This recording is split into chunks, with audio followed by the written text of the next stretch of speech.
This afternoon, I'm sitting on a sprayer truck mixing chemicals in between fill-ups for my brother-in-law who's in the sprayer. And we're on the backside of nowhere, somewhere on the Tennessee-Kentucky line. Banjos are playing in the background. There's deserted moonshine stills, maybe deserted meth labs, I don't know, but we'll call them moonshine stills in between every holler. And I've been hopping back and forth across the state line to see how many quarantine days I can rack up for crossing into Tennessee from Kentucky. And if it's 14 days of quarantine for every crossing, I'm up to about 1,200 days at home. Don't tell Governor Andy. Anyway, we're spraying today, and I'm mixing chemicals on the truck while he's out spraying the last batch.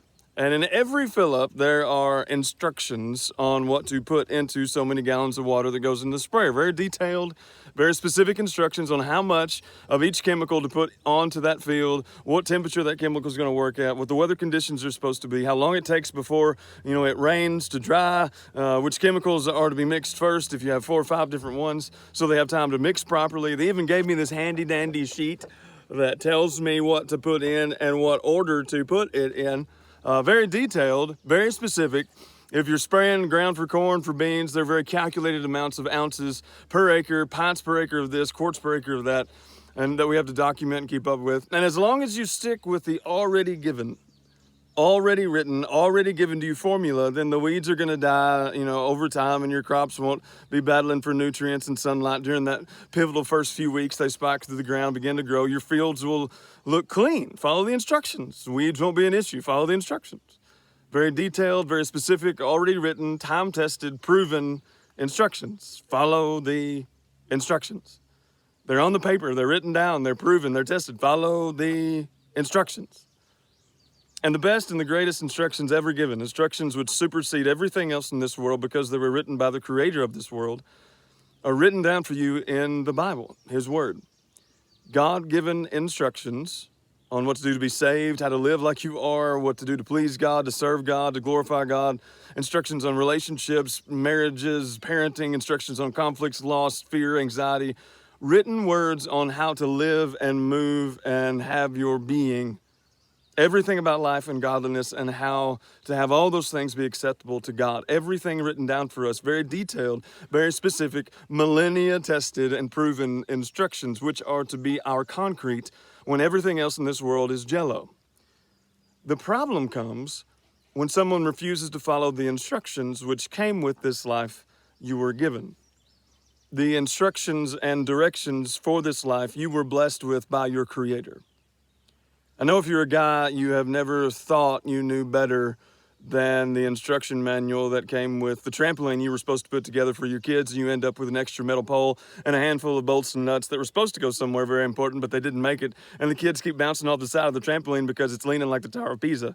Or when that first swing set came in that you were supposed to put together, which was supposed to have 3 swings, but it only ended up having 2 because you used all the other screws to mount the slide sideways and facing in the wrong direction. Or if you just throw whatever chemical into the tank that you feel like it because I like my way better, then that messes up the whole final goal of fruitful crop production.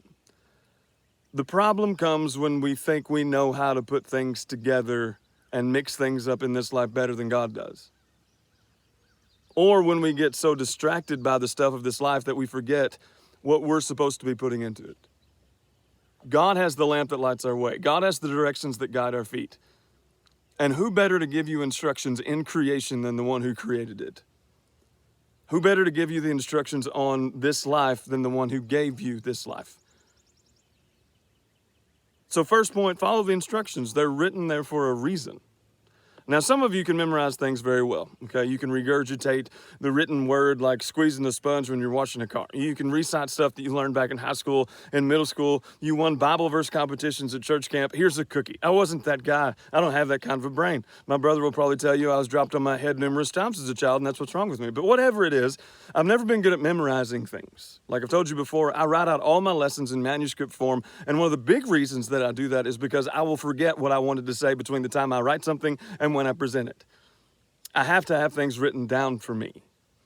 When I have to pick something up from town, groceries for my wife or whatever, I don't care if it's 2 things that she's told me to pick up. I will write them down because I will get distracted by something before I leave the kitchen and forget what she said. I need to have things written down. Same things with these chemicals. I have a written list. I have all these things written down. Take out my phone. I have a chemical list in order, how much to put in, when to put it in during agitation, and all I have to do is take out my phone or look at my handy-dandy laminated instruction sheet and double check if I get distracted by a butterfly that flies by, right? Or if I see a hawk pounce on a rabbit for lunch, which I never get tired of watching, by the way. It's like watching a live version of an animal documentary. With his 3-inch talons and razor-sharp beak, the hawk makes quick work of the wascally little rabbit. So distractions happen.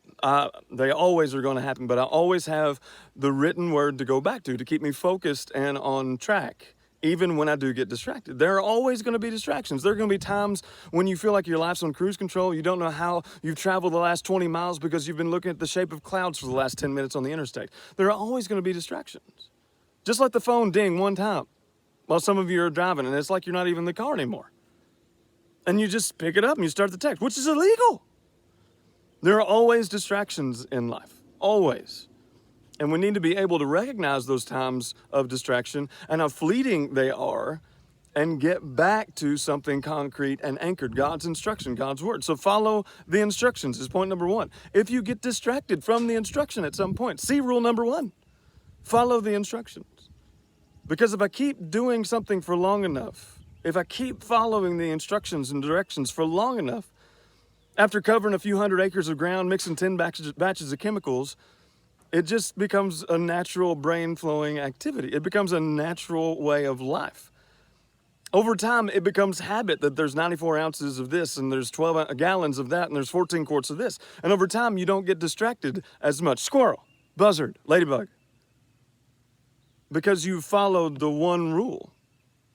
You follow the instructions. Because you know they're right, you know they've been proven to be true, you know they work, and you know if you don't follow them, it ends badly. And the Jell-O of the world becomes just that. You get tired of eating Jell-O and you want the meat of the word all the time. Follow the directions that God has left you and you will find him. If you get distracted on your journey, just stop, go back and find out where you left rule number 1. So I'll leave you with this fillet of instruction from Proverbs 3, verses 5 through 8.